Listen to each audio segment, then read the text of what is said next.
Today on Franchise Legends, we're joined by a global franchise growth strategist who has helped brands expand into more than 65 countries worldwide. For over 2 decades, Joel has been behind the scenes helping franchisors identify, attract, and secure qualified franchisees across North America and international markets. He specializes in connecting the right operators with the right brands, because in franchising, the right fit changes everything. As part of Made Brigade, Joel continues to play a key role in strategic franchise development, helping scale a brand that's built on systems, service, and long-term relationships. If you've ever wondered what it really takes to grow a franchise globally, how to identify ideal candidates, enter new markets, and avoid costly expansion mistakes, this episode is packed with insight. Joel, welcome to Franchise Legends. Hi, Joel, and welcome to Franchise Legends. We are so excited to have you here and learn more about Made Brigade and also about your 20 years in franchising. Please tell me more. Tell me about yourself first. And Della, thanks so much for having me on, first and foremost. I've had the pleasure of being in franchising now going on 27 years, which is kind of crazy when I think about that. But over the course of 27 years, I've touched a lot of different sectors of franchising. I've focused on both domestic growth, international growth. I've had the pleasure of introducing brands in over 65 countries, over 150 cities across the US, all across Canada. And so I started in the children's education entertainment field. I worked for a brand that I took from 6 franchises to 225 in 25 countries, and then left on my own 17 years ago to kind of form my own company and to provide guidance to franchisors that were looking to expand their footprint, both internationally and domestically. And so I've touched children's enrichment, quick service, restaurants, residential cleaning, and let's say a myriad of other sectors of franchising. But I love what I do. I love helping people get involved in business ownership and explore entrepreneurship. And so, my 27 plus years have been involved in a variety of sectors, but it's been an absolute joy, quite frankly. Yes, absolutely. Well, I can tell by the tone in your voice and by the passion behind the drive that you have over these last 27 years. You have tons of experience, and you also, it sounds like you're very committed to not only your success, but others' success as well. So that's really what's important in your role with Made Brigades, right? It is. I think ultimately I take that responsibility, because that's what it is, very seriously. If we're helping people get into business, it can't just be to sell a franchise. It has to be someone who's the right fit, who understands their role in the business, understands the level of support they're going to receive, and ultimately help them really achieve not just franchise ownership, but being able to scale and grow something. That's a commitment that I take on, and that the brands, in this case, Made Brigade, we take very seriously. We want people to be successful. We don't want them to just buy a franchise. Well, Joel, that sounds so interesting. I'd love to hear more about what do you consider as the ideal franchisee? So I think the ideal franchisee for us is someone who's sales and marketing driven and people oriented. I always say for our brand, and I'm sure if you polled 100 people that sat in my chair, they would all tell you they want sales and marketing driven people, because I'm a big believer at the end of the day, all businesses are sales and marketing driven. But for our business in particular, we're in the residential cleaning space. So what we're seeking is someone who not just is comfortable with sales and marketing, but someone who can employ others, someone who's going to motivate others, incentivize them, really help them, join a team and a culture that they're proud of. So the people that do exceptionally well in our brand are people that are sales and marketing driven, but also people that are not afraid to get involved in their community and to hire and empower others as well. Wow. Yes.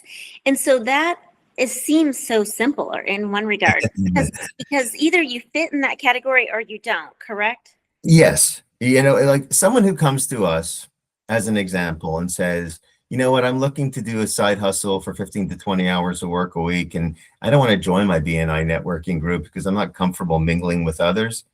Those are red flags that this doesn't work. for our brand. People that want to maybe sponsor a local sports team, are comfortable joining a BNI networking group and mingling with other business owners.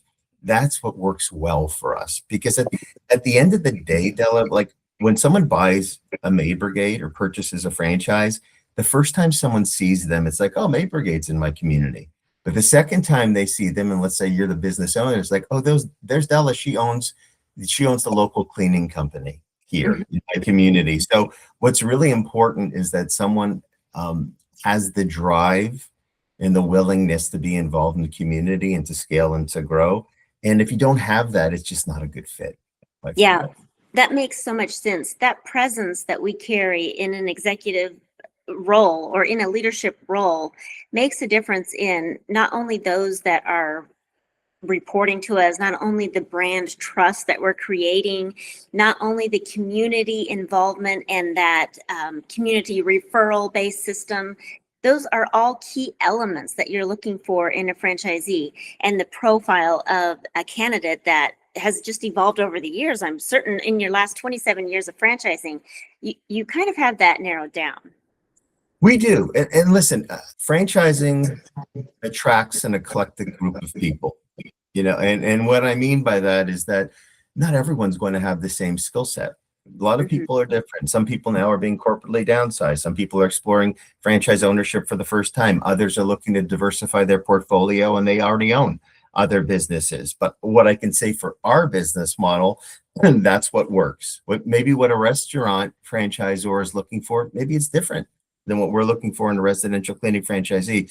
But for us, that's what works really, really well, is having those people skills, being purpose driven, and at the same time wanting to get involved in community. That's a perfect recipe for us. Absolutely. Wow. Okay, so I'm curious then, in the competitive landscape of home services as an industry, it has continued to rise. It's been recession proof. And just tell us a little bit more about your experience with the home service industry. The home service industry, and it's funny, I'm going to go back to COVID because I think COVID kind of changed everything.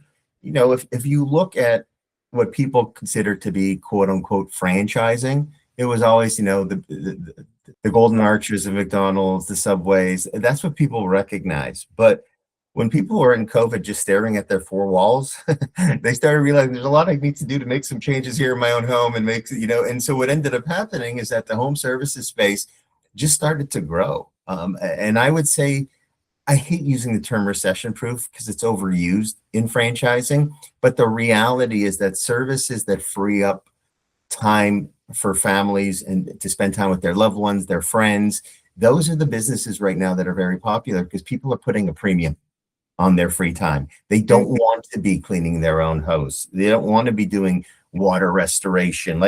This is something where the home services sector has really, really taken off. And I think it's not going to stop, quite frankly. I think it's a product of having really good tools, systems in place, and providing services that homeowners don't want to focus on. They rather outsource it to other people. So I've seen certainly in the last 5 years, a real uptick in terms of quality home service businesses. And, being with Evive Brands, which is our, the umbrella company we fall underneath with Maid Brigade, underneath the Riverside Group, we have, 7 now service brands, and that's not by mistake. That's because those are the brands that are scaling, quite frankly. Wow, that makes so much sense.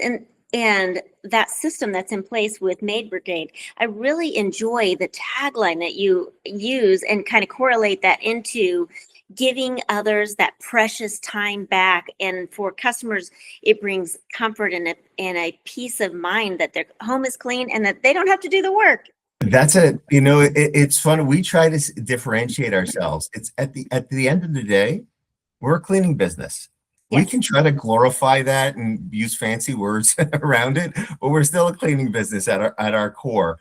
What we're trying to do is exactly what you said with that tagline, is to give people time back and to really, so that's, we want people to appreciate the model we have, what they're investing in, and the services that they're providing their community.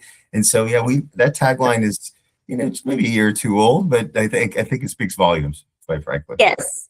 Live life doing what you enjoy, not cleaning. I really Absolutely. enjoy that. Okay, so my question then, you talk about models and systems within the franchise model. Here at Maid Brigade, help me understand what can a new franchisee owner expect in the first 90 days? I'm sure there's training involved. There's all types of systems that this model has to make sure that they are success. Because we talked about at the beginning of this conversation, that is what's most important to you is your owner's success. It is, and we're going to be a little bit unique in my description. So most franchisors, and having 25 plus years in this industry, I've seen a ton of different trainings that are provided to franchisees, as you can imagine. One of my, I don't want to call it a pet peeve, but let's just say, the standard is let's send someone to a corporate office, let's have them look at a PowerPoint for 5 days straight, and then they're going to go back home and forget every ounce of information that they've learned. That's just the reality behind it. For us, what we actually do, and we're very fortunate, we have some fantastic mentors in our franchise system, people that have been with us, not a word of a lie, over 30 years as part of our franchise system, where they will actually host new franchisees for 3 to 4 days. And the beauty behind that model is that when a franchisee is first getting up and running, how awesome is it for them to be able to shadow a peer that has grown a 7-figure business, that is willing to spend 3 to 4 days with them so that they can share best practices and really help them understand how to scale and grow their business. That's what we do. We're very fortunate. We have mentors that are willing to do that. And so they'll typically go to a neighboring franchisee. We've been franchising for 40 years, so we have 290 plus territories. Because of that, we have coverage across the US. And then what they'll do is they'll spend 3 days with them. When that training is completed, then they go back home. And then one of our franchise business coaches will actually go out for 4 days to train them, train their first team of 2, go into homes, help them understand the cleaning processes, how we're unique, hiring and training of staff, technology. So we have a 2-pronged training. And so spending 3 to 4 days at a 7-figure franchisee's location, and then having a franchise business coach come out to them for 3 to 4 days. That's unique. Most of the franchise trainings that are done currently are done at the corporate office. We mix it up a little bit, and because of that, it's a two-pronged training that really, really gives them better tools to be able to grow and launch that business as well. Wow. Well, I'm curious, what's the biggest lesson you've learned in those 2 decades in franchise development? Wow, that's a good question. I'm always learning. I think, when you stop learning, it starts getting really boring, quite frankly. So I don't pretend that I know everything. I would tell you the best lessons I've learned, I would say, is that franchising is always evolving. It's always changing.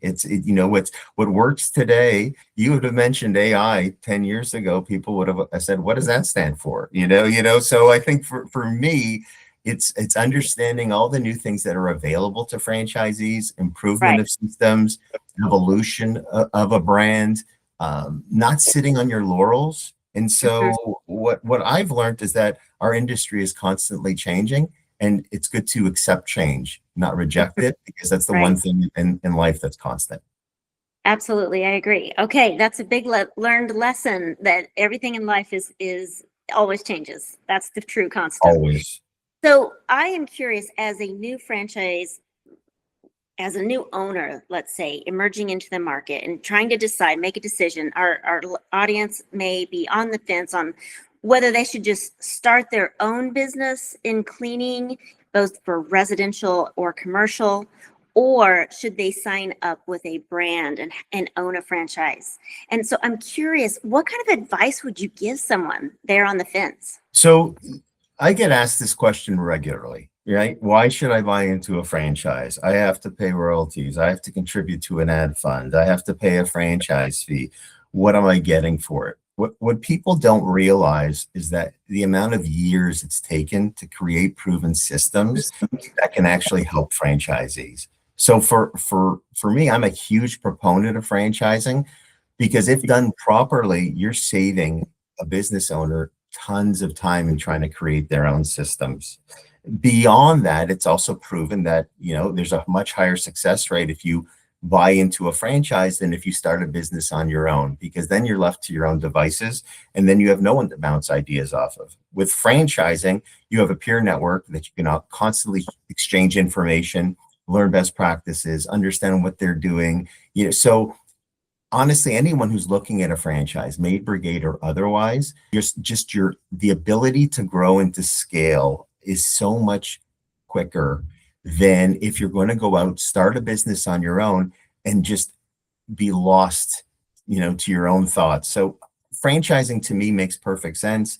It allows you to grow. It allows you to speak to others. It makes sure that you don't make all the same mistakes we made for 40 plus years. And so being able to cut down on that just allows you to accelerate that learning curve and to be able to help you grow that much more quickly. Yeah. And that's exactly why we've invited you on Franchise Legends podcast, because it is so important.